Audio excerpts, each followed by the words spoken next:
Kevin. It's Nancy Walt here, and with my colleague Angie Calleberg, and we're very pleased to be here to tell you a little bit of what's going on in classroom assessment and reporting.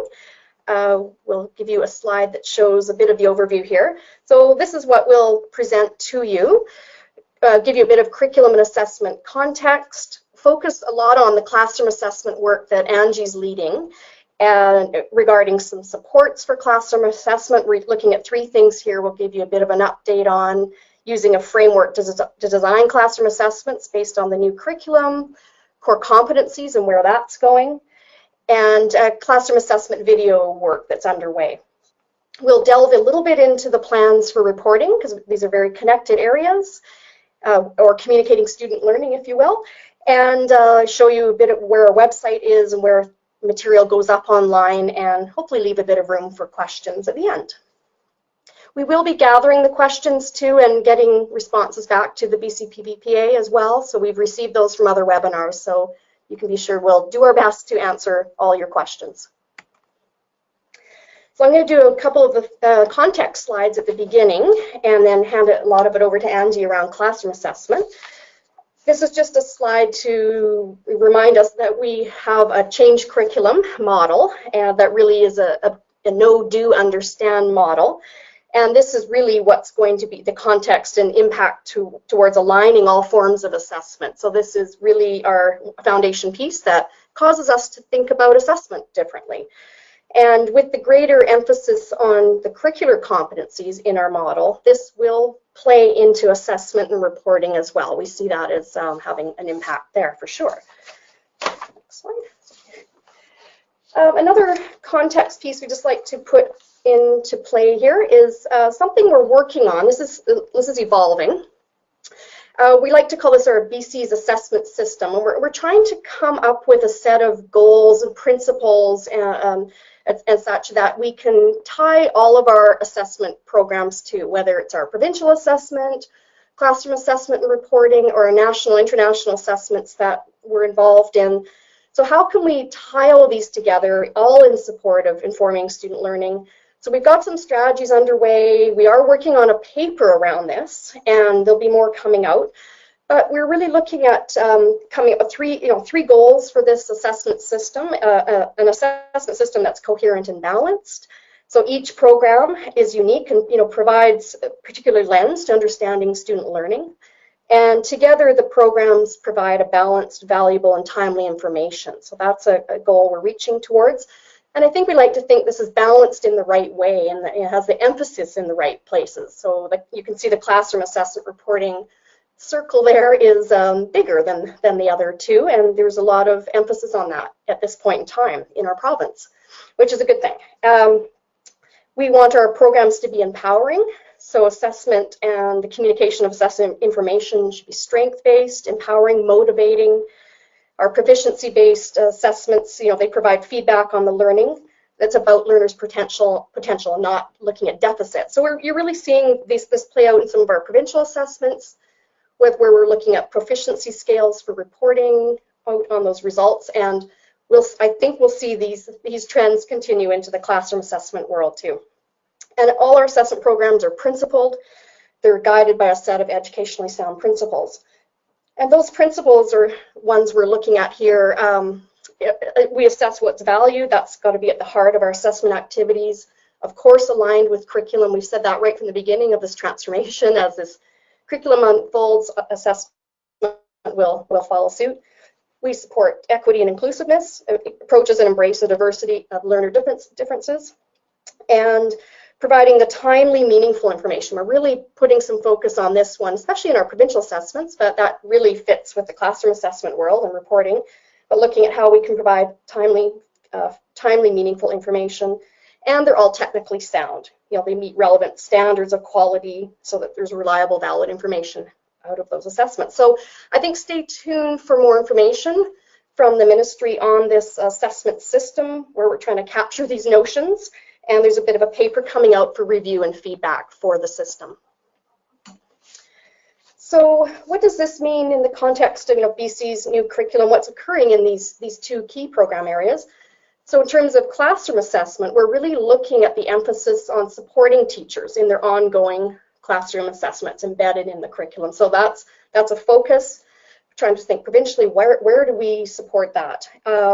Focusing on assessment literacy in the context of the redesigned curriculum. You're going to hear Angie talk about that in some of the supports that are coming out. And supporting teachers in their design of classroom assessments aligned to the curriculum. So these are areas we see that we can support from a provincial end of things.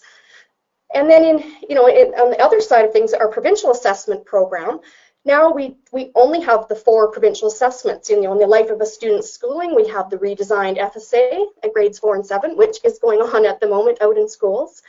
We have the graduation assessments, 2 of those in literacy and numeracy. So we have the 4 there. So you can see there's a widened focus on literacy and numeracy at the provincial level. So in a nutshell, those are kind of the emphases of these 2 areas.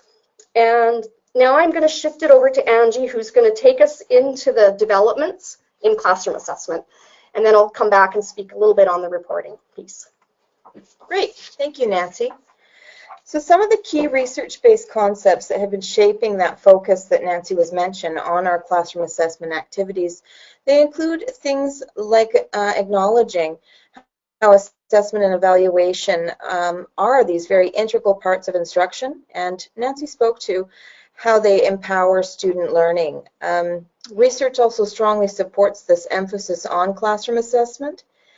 And we know very clearly that ongoing formative assessment in the classroom, it helps teachers determine student strengths and needs so they can work towards helping students improve their performances.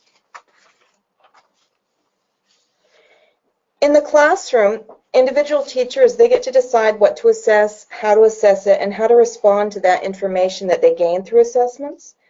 As well, teachers decide if they'll collaborate in designing some assessments with other teachers, with students, or a combination of the 2. And the ministry sees our role is one to be able to support teachers within those endeavors. I really like this quote as it speaks to the nature of classroom assessment and some of those conditions that are really at the heart of creating those connections within classrooms.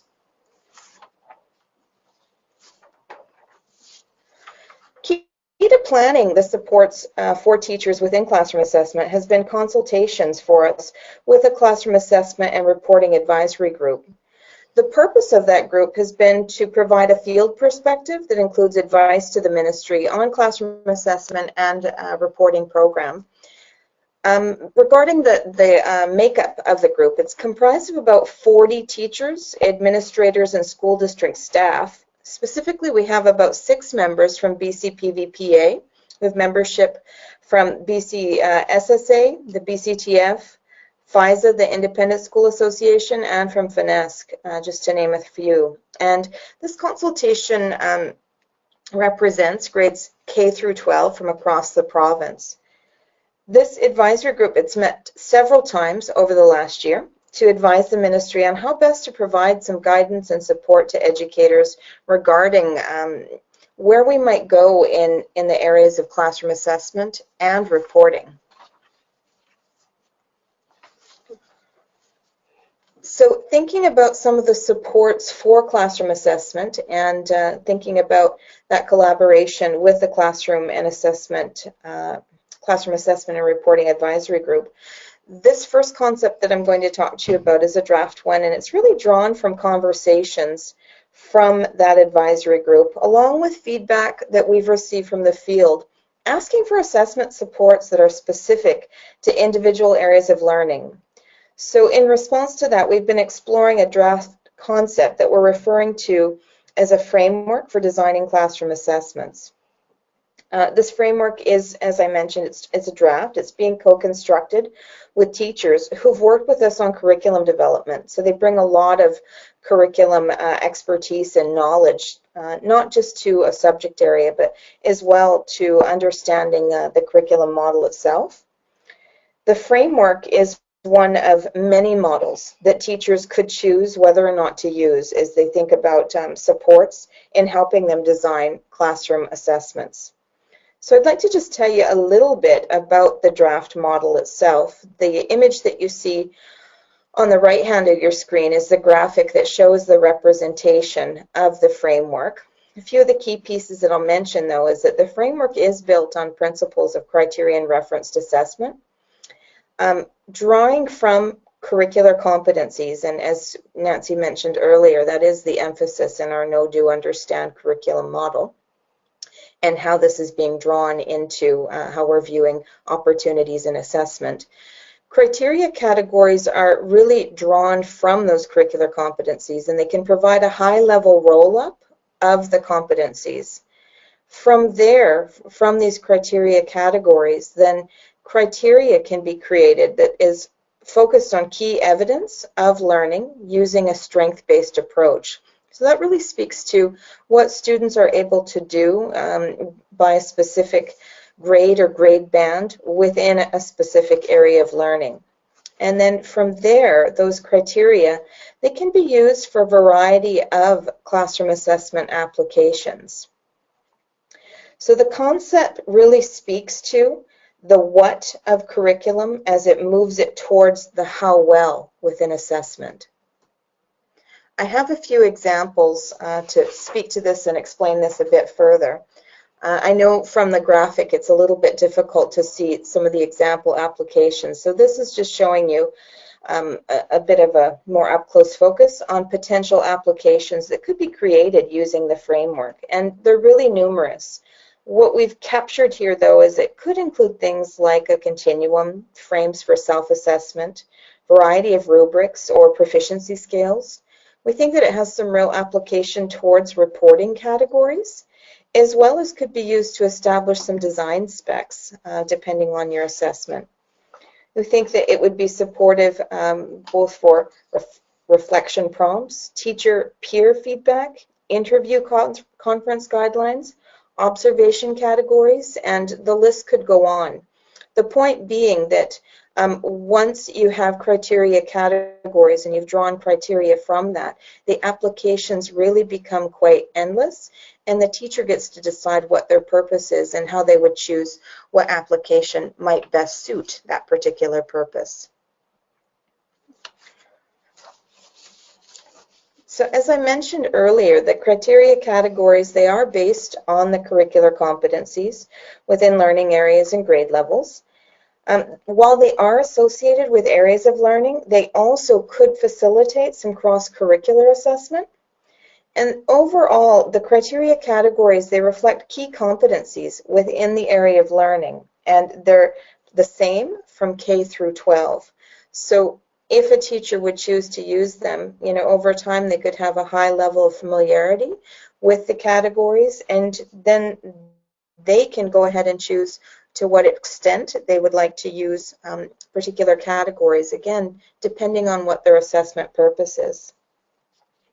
So the example that I have up on the slide here was some prototyping work that we have done with some science and social studies teachers. And when they were looking at curricular competencies from K to 9, they started to identify criteria categories that we have listed up here. And both of them took a bit of an inquiry approach to what the criteria categories could be. And what they noticed was that even though they were working somewhat separately, once they both took an inquiry approach, they saw that they could quickly align what the criteria categories could be, both between science and social studies. So it's been pretty interesting for us. As we move towards exploring some other areas and we investigate this a bit further, I think the extent to which the categories are parallel or which ones are able to be the same or where they would diverge, I think that will become more apparent. So a little bit about the criteria. Criteria within each category, they reflect specific curricular competencies within grade level bands. And this particular slide gives you an example representation from the science curriculum. The bands that are listed along the top of the table, they actually follow the organization of the curricular competencies that exist within the K-9 curriculum. So the curricular competencies for kindergarten are unique, but they are the same for grades 1 and 2, and 3 and 4, and 5 and 6, and so on. So that is reflected here within this criteria. They've used the criteria categories going along the left-hand side of your screen there to be able to capture questions, procedures, and evidence, so on and so forth. And from there, started to draw out criteria that you could see by grade band that, again, would start to articulate how well a student is doing with the criteria category of questioning at a specific grade or grade levels. So criteria themselves, I do want to point out that they are strength-based. You can see that in the language where it refers to what the student can do. They incorporate key aspects of the curricular competencies at that grade level, and they follow a similar pattern across grades, really creating a continuum. This would give teachers a quick look at what comes before and after for a grade or grades that they're working with. The criteria they're relatively broad, and they allow some flexibility and some tailoring to specific tasks and situations. And they're typically limited in number per category to keep the focus and the emphasis on what's most important and being able to have an understanding of how well a student's doing.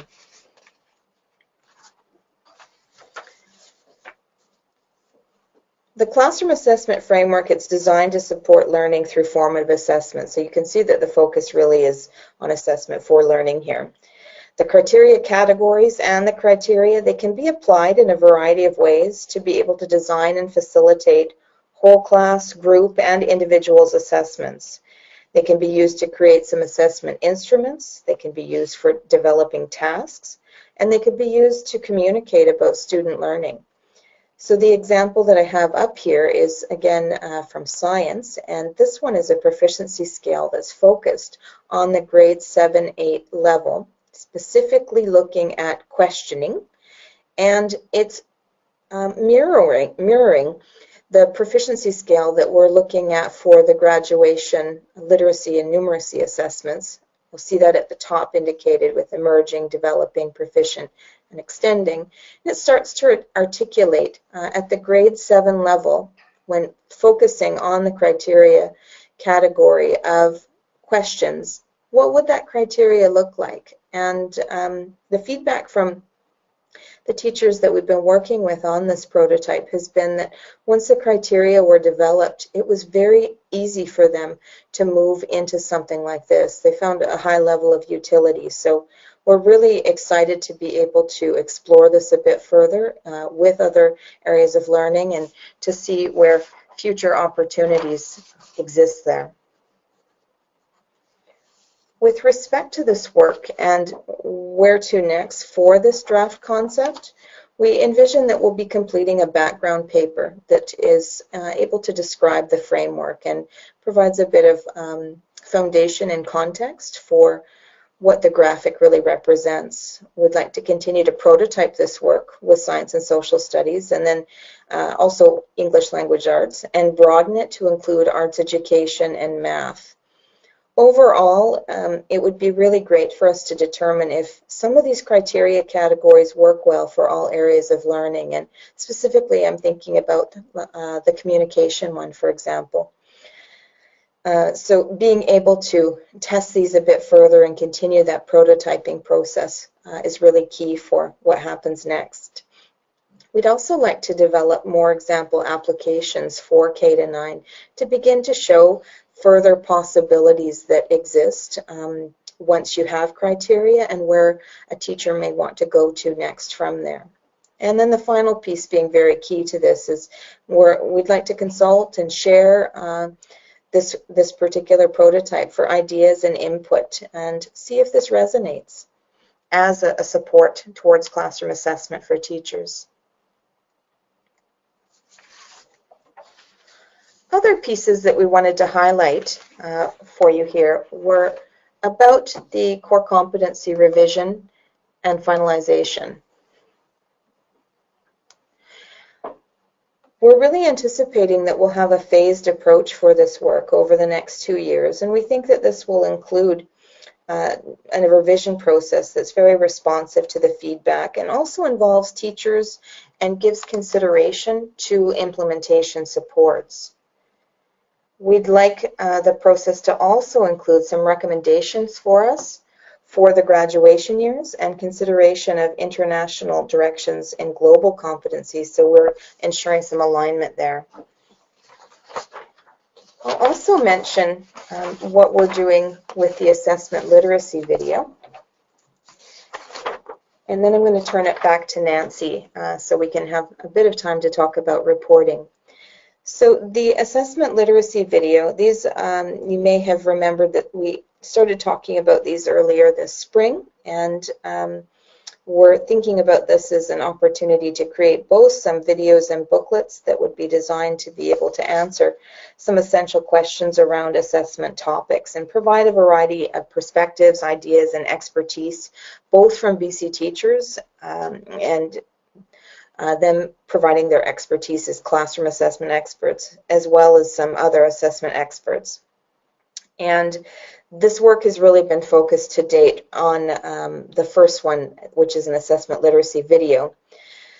This being thought of as a support for classroom assessment, again, within the context of the redesigned curriculum. It's being designed with an inquiry model in mind, and again, focusing on those variety of perspectives on key questions, really trying to get at what assessment literacy is about within the context of that redesigned curriculum. It offers a system-level approach to developing assessment communities, so thinking about perspectives from the superintendent level to principals and vice principals, to the teacher level, to what students should be aware of regarding assessment literacy, and so on. So I just wanted to mention this one as you should expect further video supports and other related material to come, but just quickly, a few of the future topics of interest that we would like to include would be some information on assessment in the learning cycle, information on student self and peer assessment, as well as reflection, perhaps one on documenting and using evidence for assessment, and then another on designing classroom assessments. So again, these are some of the key supports that we've been thinking about, and I'm going to turn it back over to Nancy to talk with you about some of the plans for reporting. Great. Thank you, Angie. So just a few slides on reporting and hopefully a bit of time for questions at the very end. Some of the plans for reporting, yes, plans for reporting are to obviously align with the classroom assessment supports and the reporting policy. So we hope that you're going to see that connection and not see disconnect, so that we're really conscious of moving all of our work forward in an aligned way. Some pieces that have emerged for us are that the approaches need to be strength-based, and we've talked a lot about that already. Proficiency-based reporting seems to be something that's coming through. That would be consistent with where we're going with FSA and grad assessments, and it ties to our goal in our systems, BC's assessment system, that programs are empowering. Personalized and timely seems to come up a lot. What exactly that means, we still need to wrestle to the ground, but it seems to be a desired direction for reporting. We like this notion of loose, tight, like where do we need the provincial consistency and where can we allow for the flexibility in policy? So that's something we're really conscious of and we're really going to explore. We've got our Classroom Assessment Advisory Group coming back at the end of the month, and we're going to be wrestling with some of these pieces. Some of our foundations leading into where reporting policy does go are these. We've had some consultation with parents, and we do have some information that's come out of that. So you can see some themes, collection of perspectives from school districts. So we've been gathering information on what is occurring, some innovations happening in districts. So that's another piece of information. We've been looking across, around the world, in other jurisdictions, and seeing where things are going in national, international contexts. We've also had some research. We've been conducting research about reporting trends in the literature, and so we have some information from UVic, UBC, and VIU, all feeding into this. So all of these pieces coming, as our foundation to where we land on some policy, as well as just lots of consultation still with our community in BC and engagement with the field. We see summaries of these items being available as we move forward, and so you'll be able to see what all of this said, and there'll be further consultation engagement with the field, much like we see some prototyping, almost like we did with curriculum, like here's some directions, what do you think about this? So lots more coming. A possible approach now for reporting is that we will, as I mentioned, work with our Classroom Assessment and Reporting Advisory Group to gather advice on policy and guidelines for K to 9. We actually see developing some core principles, or sometimes we call them, what are our givens? What are our core principles behind reporting? Can we capture that? Probably will hold true, much of it, for K through 12. And then what are our outstanding questions? Where do we need to delve into more with the field and have some answers from our system so that we can move forward? We want to put some timelines down, so I think we see all of that coming to you before December, so expect to see some short descriptions of some of those foundational pieces and some directions on our givens and principles and further questions that we have and timelines and where we're going. So there'll be opportunity to interact with that. Key products, obviously at the end of all of this consultation work, will be an updated policy, minister's order, and new assessment and reporting guidelines, at the very end, once we're finished. We use this website for communicating information. It's linked up on our curriculum website, so there's a section called Classroom Assessment and Reporting. So keep your eye on that for postings of information. Right now, there is some information there on either classroom assessment or lined up beside it as reporting information. So in classroom assessment, you're going to see focused on the self-assessment of core competencies and a lot of material there. On the reporting side, there's links to the interim reporting policy that's in effect right now and some guidelines, QA, educator bulletin type material. Watch for our assessment system paper, which will be kind of the overarching documentation for the direction. So I think that's, it's a nice home for all of this work. And we hope that'll be useful as well to help show the coherence and alignment with everything that's going on in BC. So I think that's it. Thank you for participating with us. And we're happy to take, I think, some questions at this time, if we have any time, Kevin. Yeah, absolutely. So thank you very much. That was very informative and very comprehensive for I think particularly looking at sort of the elementary piece. So I do have a couple of questions, and maybe it's worthy of another webinar at some point as well too. So maybe you could touch a little bit on sort of the what assessment would look like and some policy may look like for the grad program for those students in grade 10 to 12. Yeah, I think we're potential, let Angie maybe speak a bit to that, but we're looking that's a little bit down the road. We'll probably start doing some delving deeper into that spring, summer next year. So it's a little further out. Okay, good. So spring and summer, our secondary people can look forward to seeing that as well?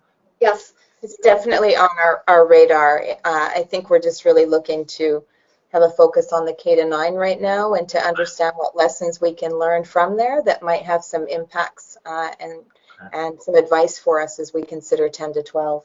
Right. So I know in past years, particularly the elementary school level, teachers were quite used to using the performance standards, and the criteria look similar to some degree the performance standards. And I think a key aspect in terms of one of those performance standard piece were the social responsibility performance standards. Is there talk about some new version of that as part of the criteria standards you're creating? That's a great question. From a ministry perspective, we believe that the social responsibility performance standards have been really well represented within our core competency work.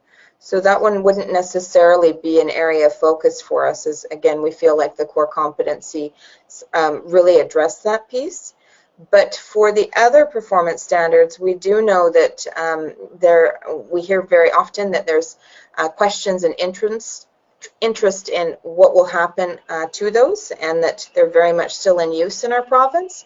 And so we'd like to have an opportunity to be able to bring some folks together to do a review and to get a better idea and understanding of what would be required to refresh those, to bring them in line with the new curriculum. And so that is something that we are thinking about, and I think as far as our timeline right now, we sort of have it for fall next year, so fall 2018. I see. Okay, great. Well, thank you. And I know some people will be very interested to hear about any updates on that area. Maybe just one final question, and I think you alluded to it, that there might be something coming, but I'm just curious about, as we change our assessment practices in K-12, curious about whether the conversation is happening with post-secondary institutions in terms of preparing them, because I think they're used to sort of looking at percentages and grades and traditional secondary courses. Is that a conversation that's been happening? It's been happening and will need to intensify a lot more as we go forward, for sure. And it's, as soon as you're talking to post-secondary about curriculum, you're into assessment, you're into reporting, you're into all of it right away. And you know, we're finding that some post-secondary institutes are starting to look at some different ways. Even UBC is looking at some interesting models. So I think we're starting to see some new innovations occurring in post-secondary as well. But we know we'll have to very much engage with them as we go forward and we really dive into the 10 through 12. Yeah, but as Angie said, we're quite focused on landing this K-9 well first. One final question. I know as changes occur, just curious for our members and for other people in the field, is there a way, or how will notifications come out to the field in order to learn more about the potential updates that will be occurring? One of the mechanisms that we have been using, that we've been trying to do a few of them per year on all of our transformation efforts, have been focused on our educator updates. And if you go to the website link that we provided at the end of the presentation, you'll see just on the classroom assessment and reporting page that there are a couple of those available on the website. And you'll find them for other areas as well. From there, we've been trying to provide just kind of ongoing reports and updates on, you know, where our efforts have been focused, where directions are headed, answering key questions with Q's and A's wherever we're able to, and just trying to keep the dialogue open on that. For classroom assessment and reporting, we're anticipating that we'll have another one of these that will be available this fall. We also, Kevin, have quite an extensive communications, I guess, stream around our work with the whole area focused on how we communicate out all our big initiatives. So that goes to all the partner groups. So you're one of them that gets information. And I think something like, you know, a change or some information on reporting around directions, we'd likely come to all the partner groups on that. So. All right, so thank you. So we are approaching the end of our time together, and I'm going to bring it to a close in a moment. I really want to thank you, Angie and Nancy, for your presentation today. I think for those of us who work in the field understand that assessment absolutely drives instruction, and it's great to see that there's a lot of great work happening on behalf of the ministry around that. Just for our attendees, we didn't get to all of the questions. You had quite a few of them. We do send all those questions to our presenters and ask them if they could respond to those questions. And so once that is done, we will send out the PowerPoint slideshow and their responses to your questions back to our attendees. And so with it, one final thank you to our presenters, Angie and Nancy, today for just such an informative webinar. We really appreciate it. Thank you so much. Happy to do it. All right, and with that, I will bring our webinar to a close. Just one more reminder that on Thursday, Angie is back with us on next week, Thursday. We're doing a math and science webinar, and then the following Tuesday, social studies will be done as well. So thank you again, everyone, for participating. Thank you again to Angie and Nancy. Bye. Bye, thanks.